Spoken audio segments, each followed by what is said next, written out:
মানে আপনার কি বলবো, এই রঘুনাথগঞ্জ থানা সব থেকে বড় শিক্ষিত ধরে নেন।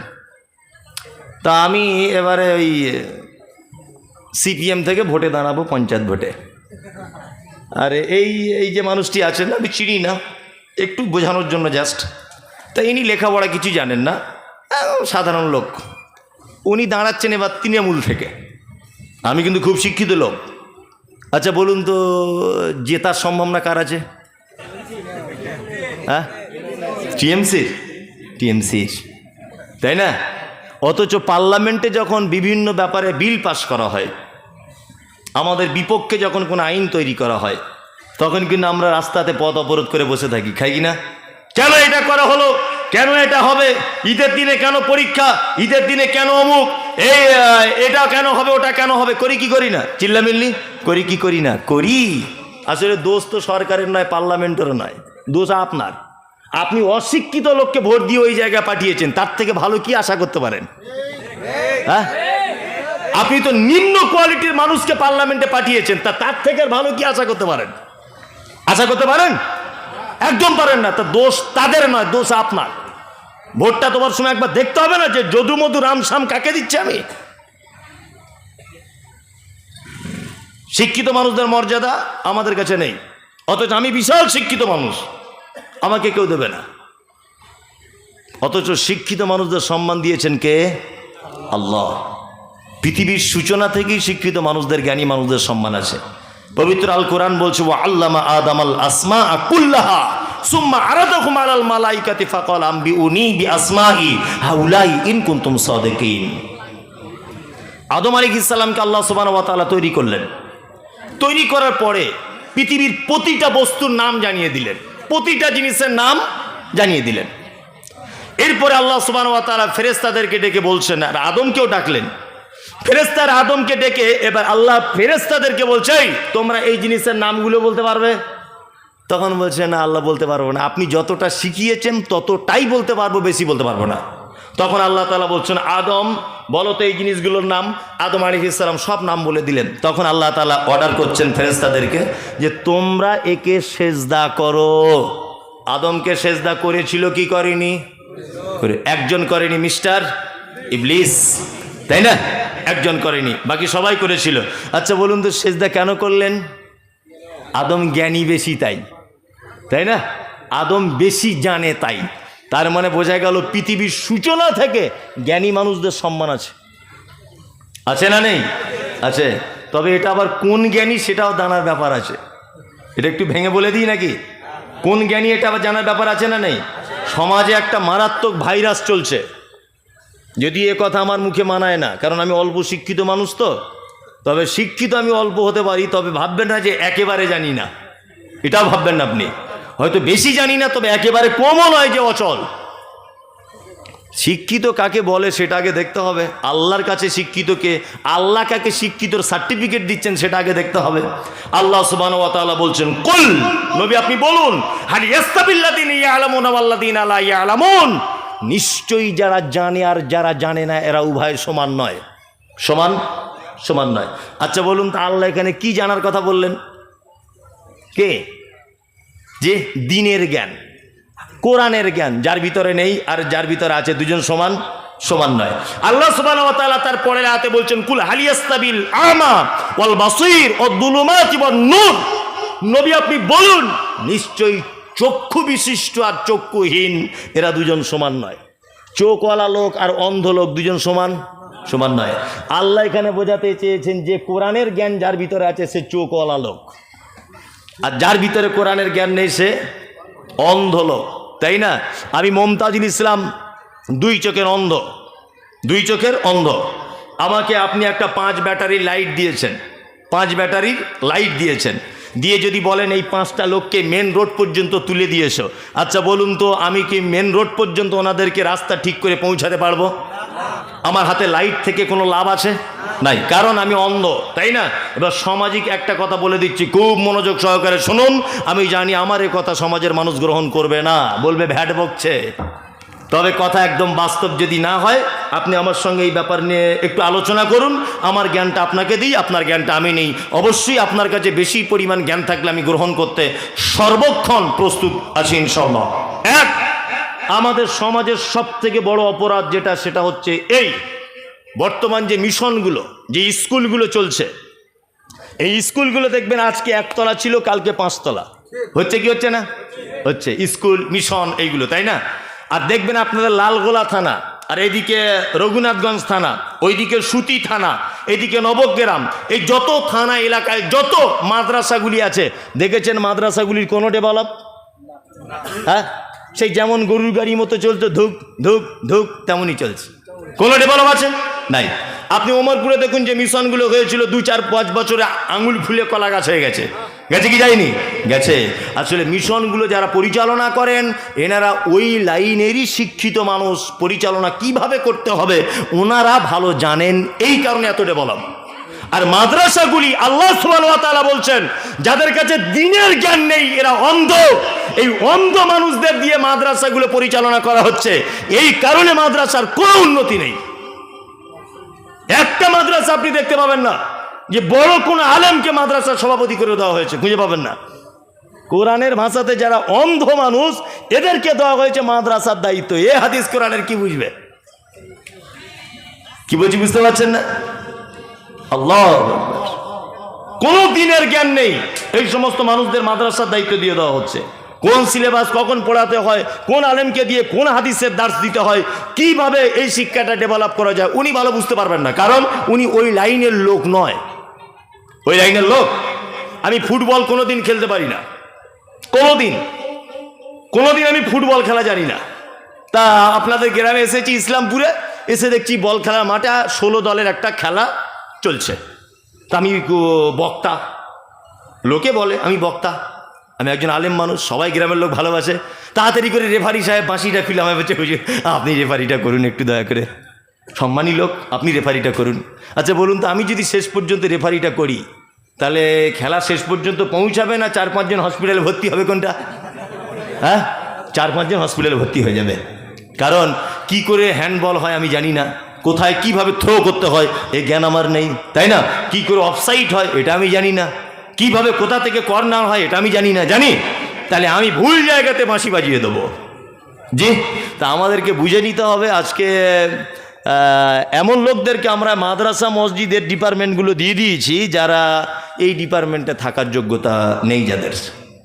অথচ যে সমস্ত মানুষরা এই দায়িত্বের মধ্যে রয়েছেন, ওনারাও একবারও বলছেন না নিজে ইচ্ছাতে যে দয়া করে আমাকে এই দায়িত্ব দেবেন না, আমি এই রাস্তার লোক নয়, তাই না? বরঞ্চ ওকে যদি দায়িত্ব না দেওয়া হয়, দাম তো করবে না, আরো 5টা লোককে মিটিং করে ওর বিপক্ষে ষড়যন্ত্র করবে। কি করবে না? ওর বিপক্ষে ষড়যন্ত্র করবে। আল্লাহু আকবার। আল্লাহ তুমি জাতিকে হেফাজত করো, আমিন। তার মানে শিক্ষিত মানুষদের, এতক্ষণ যেটা বলতে বলতে ব্যাকলাইনে চলে এসেছিলাম, শিক্ষিত মানুষদের মর্যাদা আছে, আছে। এবার আপনাকে একটা কথা বলি, আল্লাহ সুবহানাহু ওয়া তাআলা শিক্ষিত মানুষদের মর্যাদা দিতে দিতে দিতে দিতে দিতে দিতে এক পর্যায়ে একটা সাধারণ রাখাল, মানে বকরি রাখাল, এই রাখালের নাম পর্যন্ত পবিত্র আল কোরআনে লিপিবদ্ধ করে দিয়েছেন।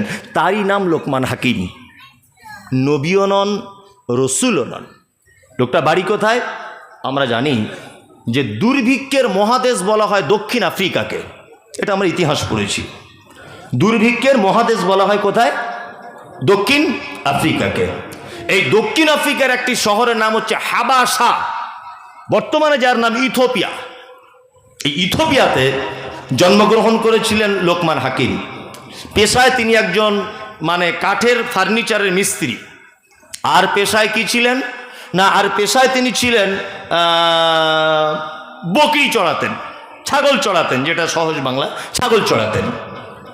কিন্তু আল্লাহ সুবহানাহু ওয়া তাআলা এত জ্ঞান দিয়েছেন, এত জ্ঞান দিয়েছেন, এত হিকমত দিয়েছেন, এত প্রজ্ঞা দিয়েছেন, এই লোকটার সম্মান আল্লাহ সুবহানাহু ওয়া তাআলা বাড়াতে বাড়াতে বাড়াতে বাড়াতে পবিত্র আল কোরআনের ভিতরে এই মহান ব্যক্তির নামে একটা সূরা পর্যন্ত অবতীর্ণ করে দিয়েছেন। আল্লাহু আকবার।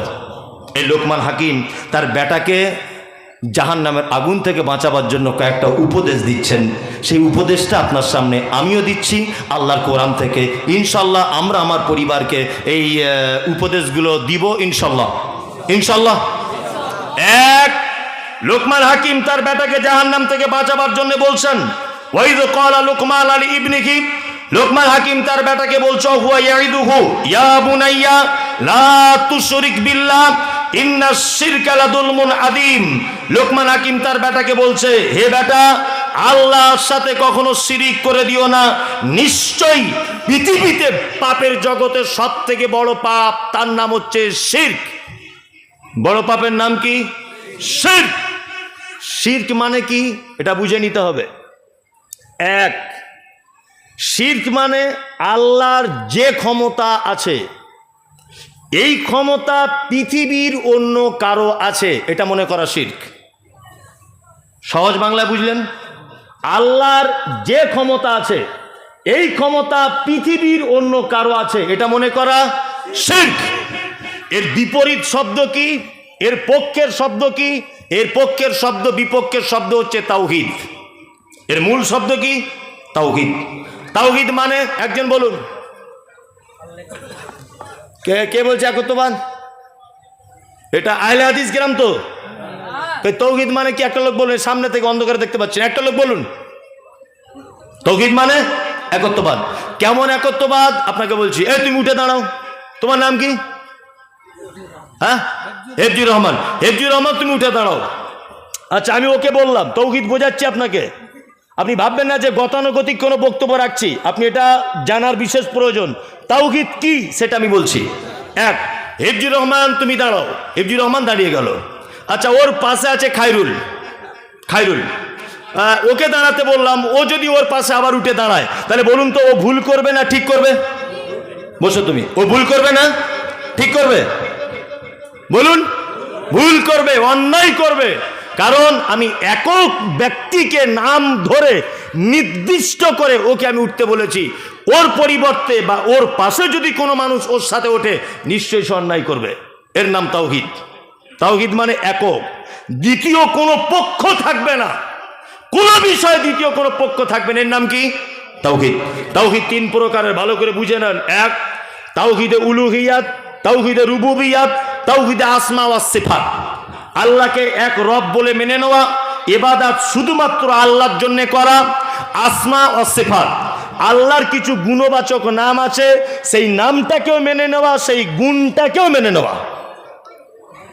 আমরা আহলে হাদিস কি হানাফি, সাফি, মালিকি, দেওবন্দি, পাথরচাপড়ি, গুটিয়াবি, আজমিরি, কাশ্মীরি, দেওবন্দি, ফারাইজি, খারাইজি, তবলিগি, যে যাই মযহাবের বলুন না কেন, একটা জায়গাতে তাওহীদের আমরা খুব দুর্বল। সেটা কি? আসমা ওয়াস সিফাত। ইবাদত কার জন্য করি? কথা বলুন। আল্লাহকে এক রব বলে মানি, মানি কি মানি না? মানি। কিন্তু আল্লাহ যে 99টা নামের কথা বলছে, তার গুণ, এতে আমাদের খুব দুর্বলতা আছে। আছে না নেই? আছে। তার প্রমাণ আপনাকে একটা দুটো করি। আল্লাহ তাআলার একটা নাম হচ্ছে ইয়া রাজ্জাক। 99টা নামের ভিতরে আছে ইয়া রাজ্জাক, মানে আল্লাহ তুমি হে রুজির মালিক। রুজির মালিক কে? আল্লাহ, তাই না? রুজির মালিক তাহলে আল্লাহ। এটা মুখে স্বীকৃতি দিই, অন্তরে বিশ্বাস করি? কখনোই করি না। কে বললো অন্তরে বিশ্বাস করি? এই যে দোকানদার সকালবেলা দোকান ঘুরেছে, তা 5 টাকার মুড়ি নিতে গেছি ধারে, তার দোকানদার তখন বলছে, তোমার কি বুদ্ধি শুদ্ধি বলে কিছু নেই? একটা আলেম মানুষ বুঝো না? আরে এখনো বউনি হয়নি, সকালবেলা ধারে মাল দিতে আছে। কেন ধারে মাল দিয়ে গেলে তোমার ক্ষতি কোথায়? মানে ওর এটা ইমান, ওর এটা বিশ্বাস যে ধারে মাল দিলে হয়তো বেচাকেনা কম হয়। কি বলছি বুঝতে পারছেন না? আমি একটা কথা মাঝে সাঝে বলি, অনেক জায়গাতে বলেছি, আজকের সুন্দর পরিবেশ বলে কথাটা আবার বলি, একাধিকবার বলেছি। আল্লাহু আকবার। রুজির মালিক কে কেমন? হাসির ছলে কথাটা বলি। একটা লোক বাস কিনেছে, বাস।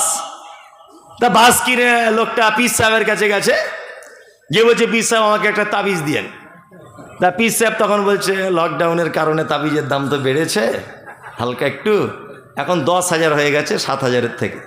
তা ও তখন মনে মনে ভাবছে যে 10 লাখ টাকার বাস কিনলাম আর 10,000-এর তাবিজ কিনতে পারবো না। তা বলছে পীর সাহেব তাবিজের কাজ কি হবে?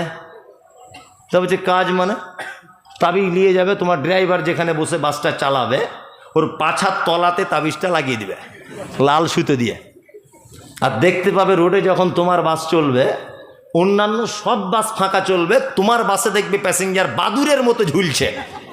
আর এ তখন বলছে সাংঘাতিক ব্যাপার, 10,000-এর জায়গায় 12,000 মাল মেরে দিয়েছে। সব প্যাসেঞ্জার যখন এর বাসে উঠবে দেখছে 10 দিনে টাকা উঠে যাবে, দিয়েই দিই, সারা জীবনের ব্যাপার। আচ্ছা কত বড় বোকা আর কত বড় চিটিংবাজ। তাবিজে যদি সব প্যাসেঞ্জার যদি এর বাসে চলে আসে, তা হুজুর ব্যাংকের ম্যানেজারকে তাবিজ করে সব টাকা ওর কাছে আনতে পারে না, ও হারাম করে তাবিজ বেচে খায় কেন? হ্যাঁ, ও হারাম করে তাবিজ বেচে খায় কেন?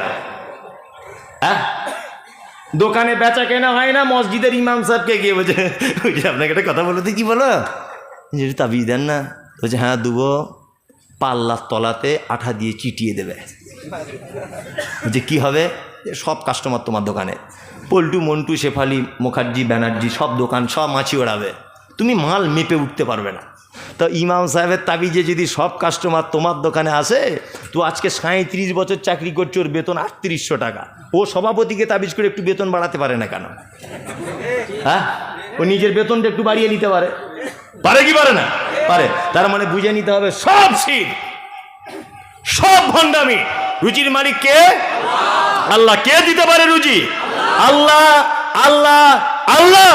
আমরা আসমা ও সিফাতের ব্যাপারে একটুখানি দুর্বল আছি। কি আহলে হাদিস, হানাফি, সাফি, মালিকি, হাম্বলি, দেওবন্দি, জামাত ইসলামী, যে মাযহাবের যে মাসলাকের হোক না কেন, তাওহীদের এই ব্যাপারটা আমাদের খুব দুর্বলতা। আসমা ও সিফাত, আল্লাহর নাম রাজ্জাক, এটা আমরা মানি, কিন্তু তিনি যে রুজি দিতে পারেন এটা আমাদের বিশ্বাস নেই। আছে নাই? আমাদের বিশ্বাসের জায়গা খুব দুর্বল। তাহলে তাওহীদ বুঝে গেলাম, এবার শিরক আপনাকে বোঝাই। শিরক দুই প্রকারের। কয় প্রকারের? দুই প্রকার। এক হচ্ছে বড় শিরক, যাকে বলে শিরকে আকবার, আর একটা শিরকে আসগার, মানে ছোট শিরক, একটা বড় শিরক। বড় শিরক করলে একটা মানুষ ইসলাম থেকে খারিজ হয়ে যাবে, এবং ওই অবস্থায় যদি সে মারা যায় তাহলে সে চিরস্থায়ী জাহান্নামের ভিতরে থাকবে। খুব মনোযোগ দিয়ে শুনুন, বড় শিরককারী সে ইসলাম থেকে বার হয়ে যাবে, এবং ওই পাপের ভিতরে যদি লিপ্ত থাকা অবস্থাতে যদি মারা যায় বিনা তওবাতে, অবশ্যই কোথায় যাবে? জাহান্নাম চলে যাবে। বড় শিরকের আলামত কি? কোন কোন? গায়রুল্লাহর নামে কোনো জিনিস মানত করা, আল্লাহ ছাড়া কারো নামে ইবাদত করা, আল্লাহ ছাড়া কারো মাজারে গিয়ে মাথা নত করা, এইগুলো হচ্ছে বড় ধরনের শিরক। সুবিধা অসুবিধা, বিপদ আপদ, ভালো মন্দ কোনো মানুষের কাছে চাইতে যাওয়া, এগুলো হচ্ছে বড় ধরনের শিরক। এবং ইবাদতের ক্ষেত্রেও আল্লাহর কসম দিয়ে আপনাকে বলছি, আল্লাহর কসম দিয়ে আপনাকে আমি বলছি কথা, এখনো পর্যন্ত আমাদের পশ্চিম বাংলার মাটিতে অনেক মানুষ রয়েছে যারা হুজুরের নামে 2 রাকাত নফল নামাজ পড়ে, এখনো রয়েছে। আমার নিজের রিলেটিভের কথা বলছি, নাম বলবো না, সোশ্যাল মিডিয়াতে চলে গেলে বেচারা শুনলে অসন্তুষ্ট হবে। আমি কোনোদিন তার বাড়িতে যাইনি, সে আমার শ্বশুর। কোন শ্বশুর বলবো না, সে আমার শ্বশুর। কি বললাম বুঝলেন? হঠাৎ করে একদিন বাড়িতে গেলাম, এটা হাসানোর জন্য না, আল্লাহর কসম দিয়ে বলছি, একেবারে সত্য। বাড়িতে একদিন গেলাম, কোনোদিন তো আমি যাওয়ার সুযোগ পাই না, তো একদিন গেলাম, গিয়ে আমাকে একটা ঘরে ঢোকাচ্ছে, তা বলছে জামাই একটু জুতোটা খুলে ঢুকুন। জি কেন? অসুবিধা কোথায়? তো বলছে না, ঘরে আমাদের বর্ধমানের একটা বাবা ছিল, সে বাবা এসে একবার এখানে এই খাটের উপরে বসেছিল, তো ওই সম্মানে আমরা জুতো পরে কেউ এ ঘরে ঢুকি না। ভালো করে বুঝবেন। তারপরে দেখছি বাবা লুঙ্গি পরে আছে, আর একটা সাদা ফতুয়া পাঞ্জাবি না কি বলে, ওই মাল একটা পরে আছে, আর একটা লম্বা সে বিয়ে করতে যাওয়ার মতো টুপি, ওই টুপি পরে এইরকম কাঁচ দিয়ে কাঠের উপরে বাঁধানো আছে, মোটামুটি ওই 3 ফুট বাই 3 ফুট তো হবেই, এত বড় একটা ফটো। ওই ফটোটা খাটের উপরে বালিশের উপরে ঠাসানো আছে। আমি বললাম এটা কি ব্যাপার আব্বু? তা বলছে ওনাকে সামনে রেখে নামাজটা পড়ি। আমাকে বলছে ওনাকে সামনে রেখে নামাজটা পড়ি। আর আমি বললাম আর কি করেন? তা বলছে প্রত্যেক মাসে মাসে ওনার নামে 2টো করে রোজা রাখতে বলে গেছে আমার, ওটা রাখি। আর প্রত্যেক প্রত্যেক দিনে 1000 বার ওনার নামে তসবিহ করা লাগে। আল্লাহু আকবার। ওনার নামটা কি ওটা বলে তসবিহ করেন। মনে মনে বলছি যে জাহান্নামে যদি কেউ আগে যায় তা তার সিরিয়ালে আপনি তো অবশ্যই থাকবেন, মনে মনে বলছি। তা সেই থেকে আর কান ধরে নিয়েছি ওর ভিটে তার পা দিইটা, তোর মাটিটার পা দিব না, তোকে যদি তবলিগ করতে না পারি। তা আমি একবার বোঝাতে গেলাম, বলতে গেলাম, তা আমাকে বলছে যে তোমার মতো জামাই আমার দরকার নাই। আস্তাগফিরুল্লাহ। আমাকে বলছে তোমার মতো জামাই না এলেও চলবে, তবে আমি ছাড়তে পারবো না। তাহলে তোর বাড়িতে আর গেলামই না। আশ্চর্য ব্যাপার, পৃথিবীতে এখন অনেক মানুষ রয়েছে, অনেক মানুষ আছে যারা এখনো পর্যন্ত বাবার নামে রোজা রাখে, এখনো পর্যন্ত বাবার নামে তসবিহ করে। করে কি করে না? করে। আল্লাহু আকবার। কিছুদিন আগে আমি মুম্বাই গিয়েছিলাম। রমজানের হয়েছে আপনার শুক্রবার, পরে শনিবার আমি মুম্বাই গিয়েছিলাম। সোশ্যাল মিডিয়া আপনার হয়তো দেখতে পারেন। তা মুম্বাই হাজি আলিতে বেড়াতে গেলাম, গিয়ে দেখছি একটা লোক বড় ঝাঁটা নিয়ে দাঁড়িয়ে আছে। নিজে দেখে এসেছে, একদম নিজে, ক্যামেরা করা আছে মোবাইলে। তো সবাই যখন সেজদা দিচ্ছে, সেজদা দিয়ে উঠে আর ওই লোকটা ওই ঝাঁটা মতো কি নিয়ে মাথায় এরকম করে মেরে দিচ্ছে। কেউ গেছেন এখানে? হ্যাঁ, সত্যি না মিথ্যা বললাম? সত্যি সত্যি। এটা হচ্ছে শিরক আকবার।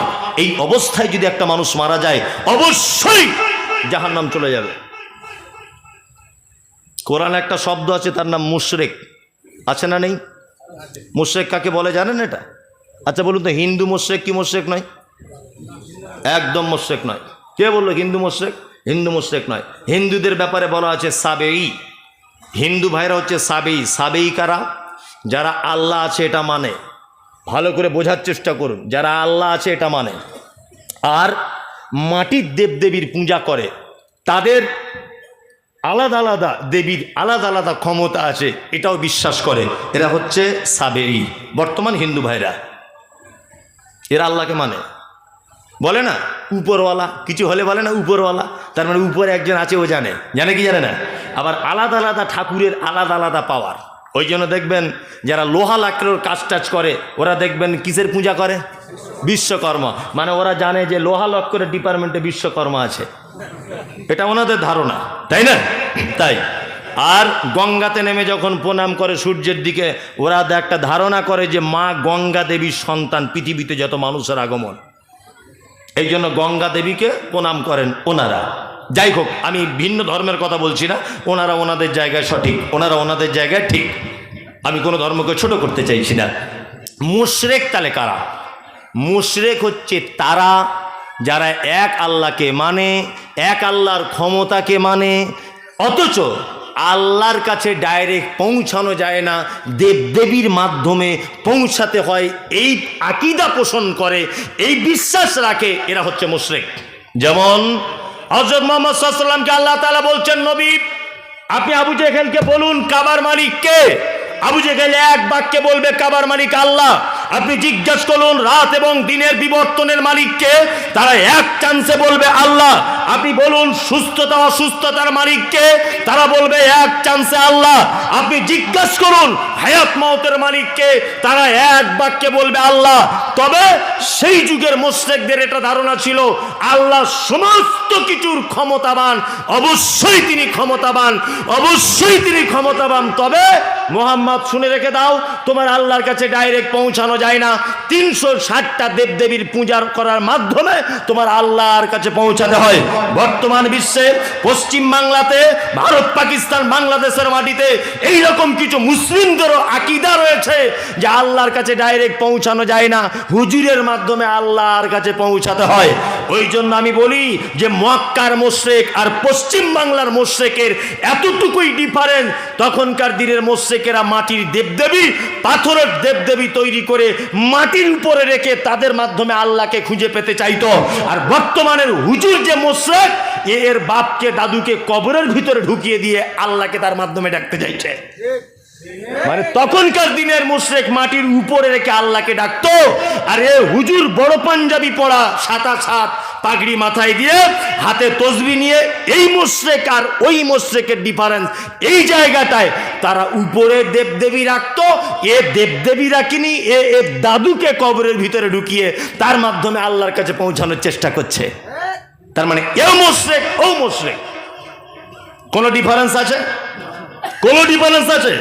কোনো ডিফারেন্স নেই। আল্লাহু আকবার, কি অবস্থা চলছে শিরক! আমি অবাক হয়ে যাবেন এসব তথ্য যদি বলতে লেগে যাই যে কি হচ্ছে এইগুলোতে। মারাত্মক বড় শিরক। কিছুদিন আগে সোশ্যাল মিডিয়াতে, আমি নাম বলছি না, লাল দাড়ি করা আর ফতোয়া পাঞ্জাবি পরে খুব মাঝে সাজে দেখবেন লেকচার টেকচার দেয়।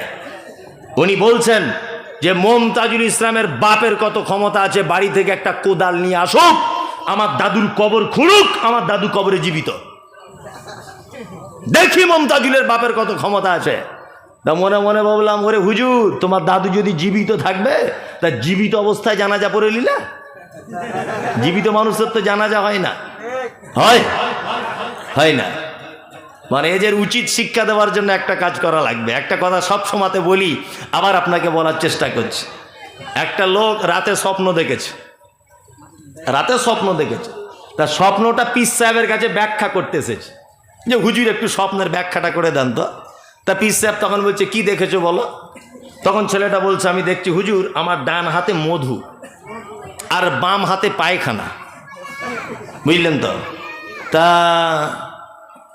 এই স্বপ্নটা দেখতে দেখতে, না হুজুর আমি স্বপ্ন দেখছি যে আমার হাতে আছে পায়খানা আর আপনার হাতে আছে টাটকা মধু। তখন পীর সাহেব বলছে আরে এরকম স্বপ্ন হবে না খাপা, আমি পীর আর তুই মুরিদ, তোর হাতে তো পায়খানা থাকবেই, আমি পীর আমার হাতে মধু থাকবে বলছে। তখন ওই লোকটা বলছে আমার স্বপ্ন এখনো সম্পূর্ণ হয়নি, বলতে দেন। ঠিক আছে বলো। তখন বলছে হুজুর তারপরে দেখছি আপনি আমার হাতটা চেটে খাচ্ছেন আর আমি আপনারটা চাটছি। তার মানে কি বুঝলেন? মানে এদের জবাব বা এদের উত্তর এইভাবে দেওয়াই উচিত। আল্লাহু আকবার, হুজুরে সারা দুনিয়া শেষ করে দিয়েছে। হ্যাঁ, মানুষকে মুশরিকের রাস্তাতে হাঁটিয়ে নিয়ে যাচ্ছে। আল্লাহু আকবার, আল্লাহ তুমি জাতিকে হেফাজত করো, আমিন। ছোট শিরক, ছোট শিরক কাকে বলে? এতক্ষণ বড় শিরক বললাম, ছোট শিরক। ভালো থাকুন, কুটুম এলে বাড়িতে যাওয়ার সময় কি বলে? ভালো থাকুন। আচ্ছা, ও ভালো একা থাকতে পারে? হ্যাঁ, এটা বলতে হতো যে আল্লাহ ভালো রাখুক, তাই না? এটা বলা উচিত ছিল কি ছিল না? ছিল। আল্লাহু আকবার। কথার মাধ্যমে শিরক। ধান চাল কিছু শুকাতে দিয়েছেন রোদ্দুরে, হঠাৎ করে বৃষ্টি চলে এসেছে, ও তখন বলছে আল্লাহ তোমার আর কাজ নাই, সর্বনাশ করে দিলা, আর 1 ঘন্টা পরে দিতে পারতে, আমাদের জলসাটা হয়ে গেলে তবে পানি দিতে। বলতে কি বলতো না? এটাও শিরক, এটা ছোট শিরক। এটা কি শিরক? ছোট শিরক। চলুন, মায়ের নামে কসম করা এটাও শিরক। জি, বাপের নামে কসম করা শিরক। সন্তানের মাথায় হাত দিয়ে কসম করা শিরক। কোন জিনিসের মাধ্যমে ভালো মন্দ কিছু জানা, এটাও শিরক। কেউ ছিল বলে আমি বেঁচে গেলাম, এটাও শিরক, তবে এগুলো ছোট শিরক। এই শিরক করলে ক্ষমা চাইলে ক্ষমা হয়ে যাবে ইনশাল্লাহ, ক্ষমা হয়ে যাবে ইনশাল্লাহ। লোকমান হাকিম তার বেটাকে সর্বপ্রথম উপদেশ দিচ্ছেন, বেটা শিরক থেকে বাঁচো। শিরক মারাত্মক বড় পাপ, মারাত্মক বড় পাপ। শিরক থেকে বাঁচো, মারাত্মক বড় পাপ, শিরক থেকে বেঁচে যাও। ছোট শিরক, এই যে লাল সুতো বেঁধে ছেলেরা ঘুরছে হাতে, তাবিজ পড়ছে, আপনাদের এখানে সব চলে না? তো চলে, হ্যাঁ চলে, ব্যাপক বলছে চলছে। হাতে তাবিজ বাঁধছে, গলায় সুতো বাঁধছে, কেউ গাছ বাঁধছে হাতে, বাঁধছে কি বাঁধছে না? আরে ওষুধ খেলে কাজ হয়, ওষুধ গায়ে মাখলে তো কাজ হয় না, হয়? আপেল খেলে শরীরের উপকার হয়, আপেল যদি কেউ গলায় বেঁধে ঘোরে কাজ হবে? কাজ হবে না। লজিকেও ভুল, এগুলো একটা শিক্ষিত মানুষ বুঝতেও ভুল করে। আরে ডাক্তার আপেল খেতে বলেছে, আপেল খেলে শরীরের ভিটামিন হবে, অনেক কিছু হবে, তাই না? এমন সে যদি আপেলটা গলায় দড়ি দিয়ে বেঁধে ঘোরে, কাজ হবে? সব শিরক। আল্লাহু আকবার। আল্লাহ তুমি জাতিকে শিরক মুক্ত করে দাও, আমিন আমিন। লোকমান হাকিম তার বেটাকে তারপরে বলছেন, কি বলছেন? অবসাইনাল ইনসানা লিওয়ালিদাইহি হামালাতুহু উম্মুহু ওয়াহানান আলা ওহানিন অফিসালুহু ফি আমাইনি আনিশকুরলি ওয়ালি ওয়ালিদাইকা ইলাইয়াল মাসির। আল্লাহ সুবহানাহু ওয়া তাআলা বলছেন, আর আমি মানুষকে তার পিতামাতার সঙ্গে সদ্ব্যবহার করার নির্দেশ দিয়েছি। তার মাতা তাকে 2 বছর যাবৎ দুধ পান করিয়েছে, অতীব কষ্ট করে গর্ভধারণ করেছে। উচিত প্রতিটা মানুষের তার পিতামাতার প্রতি কৃতজ্ঞ হওয়া এবং আমার নিকটে ফেরত আসতে হবে, এটা বিশ্বাস রাখা। আপনার কাছে বিনীত অনুরোধ, জান্নাতে যাওয়ার এবং জাহান্নাম থেকে বাঁচার পৃথিবীতে যদি মানুষের কোনো মাধ্যম থাকে তাহলে 2 জন মানুষ। কে কে? আব্বার মা। এই দুটো মানুষের মাধ্যমে আপনি হাজারো বিপদ থেকে বেঁচে যেতে পারেন, হাজারো বিপদ থেকে বাঁচতে পারেন। যদি বলছেন কি তার প্রমাণ আছে, ওই যে বানি ইসরাইলদের একটা ঘটনা, 3 জন বন্ধু পাহাড়িয়া অঞ্চল দিয়ে হেঁটে হেঁটে হেঁটে হেঁটে যাচ্ছিল, হঠাৎ করে আসমান থেকে ঝড় ও বৃষ্টি দেখা দিল। তারা একটা পাহাড়ের গর্ততে আশ্রয় নিল, একটা পাথর এসে সেই গর্তটা আটকিয়ে দিল। 3 জনা তখন বলছে, আল্লাহ কি করে বাঁচবো, এ তো বড় বিপদ। একজনা বলছে, আল্লাহ আমার আব্বা মা, আমার মা বৃদ্ধা বয়সে আমার কাছে, আমার মায়ের এত সেবা করতাম, আমার মায়ের রাতের বেলা পানি পান করাতাম, তাকে খেতে দিতাম, তার সেবা যত্ন করতাম। একদা আমার বকরি চড়াতে গিয়ে দেরি হয়ে গেল, আসতে দেরি হলো। আমার মায়ের মাথার কাছে আমার আসতে দিয়ে দেশে দেখছি আমার মা ঘুমিয়ে গেছে। আমি আমার মায়ের মাথার কাছে দাঁড়িয়ে থাকলাম। আমার মা যতক্ষণ না পর্যন্ত উঠলো ততক্ষণ পর্যন্ত সেইখানে দাঁড়িয়েছিলাম। বকরির দুধ দহন করে মাকে পান করালাম। আল্লাহ, তুমি যদি আমার মায়ের এই সেবা যত্ন করাটা তুমি যদি ভালো মনে করো, অবশ্যই তুমি আমাদের এই গুহা থেকে বাঁচিয়ে দাও। আল্লাহ নবী সাল্লাল্লাহু আলাইহি ওয়াসাল্লামের হাদিস প্রমাণ করে পাথরের 3 ভাগের 1 ভাগ ভালো হয়ে গেল। আর একজন মানুষ বলছে, আল্লাহ আমার জীবনে একটা বড় ভালো কাজ রয়েছে, আমার একটা অপরূপা সুন্দরী চাচাতো বোন আমাকে ব্যভিচারের জন্য আহ্বান করে, ব্যভিচার করব একেবারে রেডি। সেই সময় তো আমি বললাম, ইন্না খাফুল্লাহ, নিশ্চয়ই আমি আল্লাহকে ভয় করি। আল্লাহ তোমার ভয়ে ব্যভিচারের ওই সাংঘাতিক মুহূর্ত থেকে আমি নিজেকে আটকে রেখে চলে এসেছিলাম। পাথরের দ্বিতীয় আর 1 ভাগ হটে গেল, আর 1 ভাগ থেকে গেল। আর একজনা তার উক্তিটা প্রকাশ করলো, তার মধ্যে সেটা বিস্তারিত বলছি না। একটা হচ্ছে এই যে পিতামাতার সেবা করার কারণে অবশ্যই বিপদ থেকে বাঁচা যায়। কিছু লোক আছে দেখছি ওমরা হজ করতে যাচ্ছে, ঘন ঘন টাকা হয়েছে কি করবে, শুধু দেখছি ওমরা হজ করতে যাচ্ছে। মানে ও ভেবেছে মনে হয় কাবা শরীফে গেলেই, মক্কা মদিনা ঘুরে এলেই আর টাকা পয়সা খরচ করে দিলেই মনে হয় জান্নাত ঢুকে যাওয়া হবে। আর বাড়িতে এসে দেখতে পাওয়া যাবে যে মা ইমাম সাহেবের মতো পালি সিস্টেমে ভাত খাচ্ছে, খাচ্ছে না? আল্লাহু আকবার, আল্লাহু আকবার। কোথায় জান্নাত খুঁজছেন আপনি, কোথায়? আল্লাহ নবী সাল্লাল্লাহু আলাইহি ওয়াসাল্লাম বলেছেন, তোমার মায়ের পায়ের তলাতেই জান্নাত। তার মানে মায়ের পায়ের তলাতে জান্নাত নেই। আল্লাহ নবী সাল্লাল্লাহু আলাইহি ওয়াসাল্লাম সম্মান বুঝিয়েছেন যে জান্নাতের আর কি সম্মান, তার থেকেও বেশি সম্মান তোমার মায়ের। আল্লাহু আকবার।